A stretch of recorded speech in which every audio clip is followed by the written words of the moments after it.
समझा रहा था कि लड़की की शादी में टीम टाम में व्यर्थ खर्च मत करो। पर वे बुजुर्ग कह रहे थे कि आप ठीक कहते हैं, मगर रिश्तेदारों में नाक कट जाएगी। नाक उनकी काफी लंबी थी। मेरा ख्याल है नाक की हिफाजत सबसे ज्यादा इसी देश में होती है, और या तो नाक बहुत नरम होती है या छुरा बहुत तेज, जिससे छोटी सी बात से भी नाक कट जाती है। छोटे आदमी की नाक बहुत नाजुक होती है। यह छोटा आदमी नाक को छिपा कर क्यों नहीं रखता? कुछ बड़े आदमी जिनकी हैसियत है इस्पात की नाक लगवा लेते हैं और चमड़े का रंग चढ़वा देते हैं। काला बाजार में जेल हो आए हैं। औरत खुलेआम दूसरे के साथ बॉक्स में सिनेमा देखती है। लड़की का सार्वजनिक गर्भपात हो चुका है। लोग उस तरह लिए नाक काटने को घूम रहे हैं, मगर काटे कैसे? नाक तो स्टील की है, चेहरे पर पहले जैसी ही फिट है और शोभा बढ़ा रही है। स्मगलिंग में पकड़े गए हैं, हथकड़ी पड़ी है। बाजार में से ले जाए जा रहे हैं। लोग नाक काटने को उत्सुक है, पर वे नाक को तिजोरी में रखकर स्मगलिंग करने गए थे।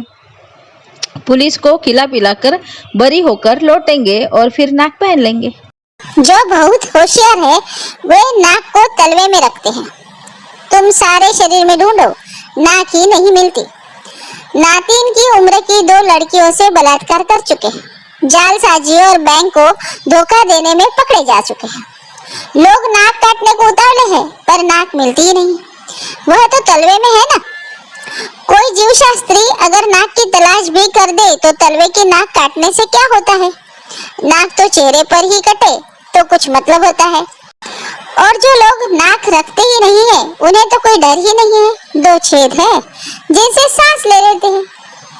कुछ नाकें गुलाब के पौधे की तरह होती है। कलम कर दो तो और अच्छी शाखा बढ़ती है और फूल भी बढ़िया लगते हैं। मैंने ऐसी फूल वाली खुशबूदार नाकें बहुत देखी है। जब खुशबू कम होने लगती है, ये फिर कलम करा लेते हैं, जैसे किसी औरत को छेड़ दिया और जूते खा गए। जूते खा गए गजब मुहावरा है। जूते तो मारे जाते हैं, वे खाए कैसे जाते हैं? मगर भारतवासी इतना भूखमरा है कि जूते भी खा जाता है। नाक और तरह से भी बढ़ती है। एक दिन एक सज्जन आए, बड़े दुखी थे। कहने लगे, हमारी तो नाक कट गई। लड़की ने भागकर एक विजातीय से शादी कर ली। हम ब्राह्मण और लड़का कलाल। नाक कट गई। मैंने उन्हें समझाया कि कटी नहीं है, कलम हुई है। 3-4 महीनों में और लंबी बढ़ जाएगी। 3-4 महीने बाद वे मिले तो खुश थे। नाक भी पहले से लंबी हो गई थी। मैंने कहा, नाक तो पहले से लंबी मालूम होती है। वे बोले, हाँ कुछ बढ़ गई है। काफी लोग कहते हैं आपने बड़ा क्रांतिकारी काम किया है। कुछ बिरादरी वाले भी कहते हैं इसलिए नाक बढ़ गई है। कुछ लोग मैंने देखे हैं जो कई साल अपने शहर की नाक रहे हैं। उनकी नाक अगर कट जाए तो सारे शहर की नाक कट जाती है। अगर उन्हें संसद का टिकट न मिले तो सारा शहर नकटा हो जाता है। पर अभी मैं एक शहर गया था तो लोगों ने पूछा, फला साहब के क्या हाल है? वे इस शहर की नाक है। तभी एक मस्करे ने कहा, हाँ साहब, वे अभी भी शहर की नाक है, मगर छिनकी हुई। यह विभत्स रस है। रस सिद्धांत प्रेमियों को अच्छा लगेगा। मगर बात मैं उन सज्जन की कर रहा था जो मेरे सामने बैठे थे और लड़की की शादी पुराने ठाट से ही करना चाहते थे। पहले वे रईस थे, यानी मध्यम हैसियत के रईस। अब गरीब थे। बिगड़ा रईस और बिगड़ा घोड़ा एक तरह के होते हैं। दोनों बौखला जाते हैं। किसे उधार लेकर खा जाए ठिकाना नहीं, उधर बिगड़ा घोड़ा किसे कुचल दे ठिकाना नहीं। आदमी को बिगड़े रईस और बिगड़े घोड़े दोनों से दूर रहना चाहिए। मैं भरकस कोशिश करता हूँ। मैं तो मस्ती में डोलते आए सांड को देखकर भी सड़क के किनारे की इमारत के बरामदे में चढ़ जाता हूँ। बड़े भाई साहब आ रहे हैं, इनका आदर करना चाहिए। तो जो भूतपूर्व संपन्न बुजुर्ग मेरे सामने बैठे थे वे प्रगतिशील थे। लड़की का अंतरजातीय विवाह कर रहे थे। वे खत्री और लड़का शुद्ध कान्यकुब्ज। वे खुशी से शादी कर रहे थे, पर उसमें विरोधाभास यह था कि शादी ठाट से करना चाहते थे। बहुत लोग एक परंपरा से छुटकारा पा लेते हैं पर दूसरे से बंधे रहते हैं। रात को शराब की पार्टी से किसी ईसाई दोस्त के घर आ रहे हैं, मगर रास्ते में हनुमान का मंदिर दिख जाए तो थोड़ा तिलक भी सिंदूर का लगा लेंगे। मेरा एक घोर नास्तिक मित्र था। हम घूमने निकलते तो रास्ते में मंदिर देखकर वे कह उठते, हरे राम। बाद में पछताते भी थे। तो मैं उन बुजुर्ग को समझा रहा था, आपके पास रुपए है नहीं, आप कर्ज लेकर शादी का थाट बनाएंगे, पर कर्ज चुकाएंगे कहाँ से? जब आपने इतना नया कदम उठाया है कि अंतरजातीय विवाह कर रहे हैं, तो विवाह भी नए ढंग से कीजिए। लड़का कन्या कुब्ज का है, बिरादरी में शादी करता तो कई हजार उसे मिलते। लड़के शादी के बाजार में मवेशी की तरह बिकते हैं। अच्छा मालवी बैल और हरियाणा की भैंस ऊंची कीमत पर बिकती हैं। लड़का इतना त्याग तो लड़की के प्रेम के लिए कर चुका, फिर भी वह कहता है अदालत जाकर शादी कर लेते हैं, बाद में एक पार्टी कर देंगे। आप आर्य समाजी हैं। घंटे भर के रास्ते में आर्य समाज मंदिर में वैदिक रीति से शादी कर डालिए, फिर 300-400 रुपए की एक पार्टी दे डालिए। लड़के को एक पैसा भी नहीं चाहिए। लड़की के कपड़े वगैरह मिलाकर शादी 1000 में हो जाएगी। वे कहने लगे, बात आप ठीक कहते हैं, मगर रिश्तेदारों को बुलाना ही पड़ेगा।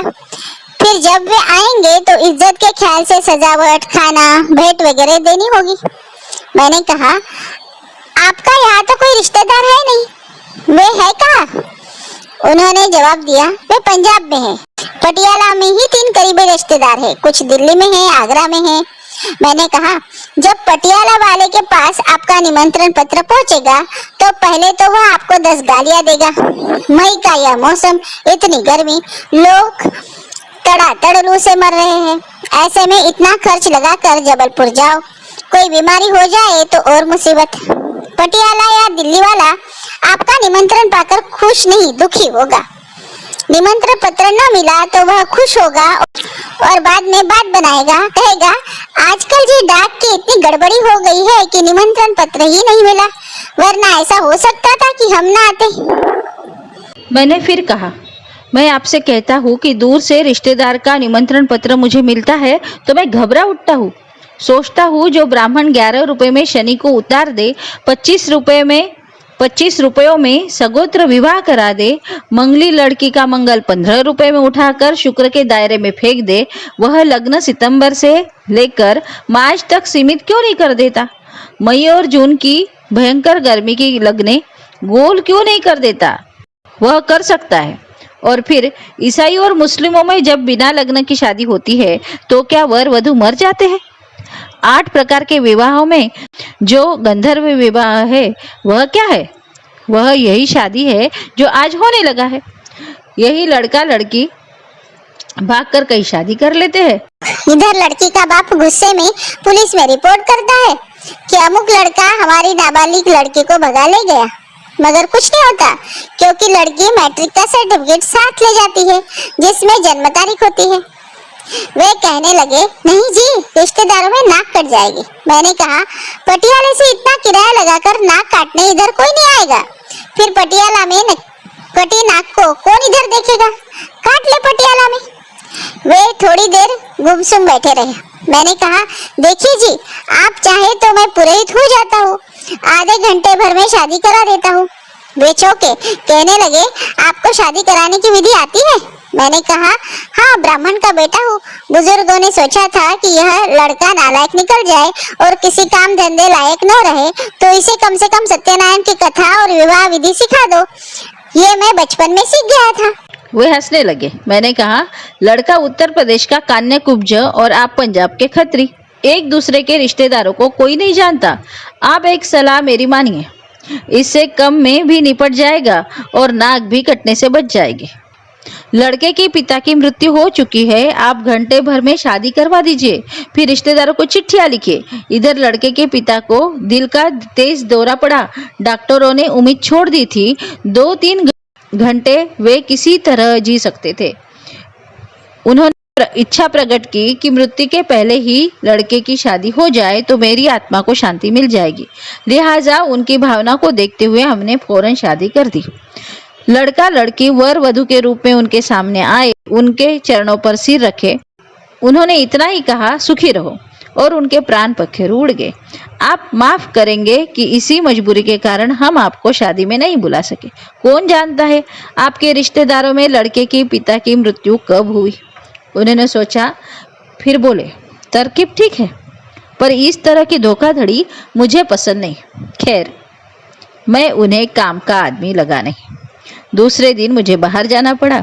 2-3 महीने बाद लौटा तो लोगों ने बताया कि उन्होंने सामान और नगद लेकर शादी कर डाली। 3-4 दिन के बाद से ही साहूकार सवेरे से तकादा करने आने लगे। रोज उनकी नाक थोड़ी थोड़ी कटने लगी। मैंने पूछा, अब क्या हाल है? लोग बोले, अब साहूकार आते हैं तो यह देखकर निराश लौट जाते हैं कि काटने को नाक ही नहीं बची। मैंने मजाक में कहा, साहूकारों से कह दो कि इनकी दूसरी नाक पटियाला में पूरी रखी है, वहां जाकर काट लो। धन्यवाद। Please like, share and subscribe.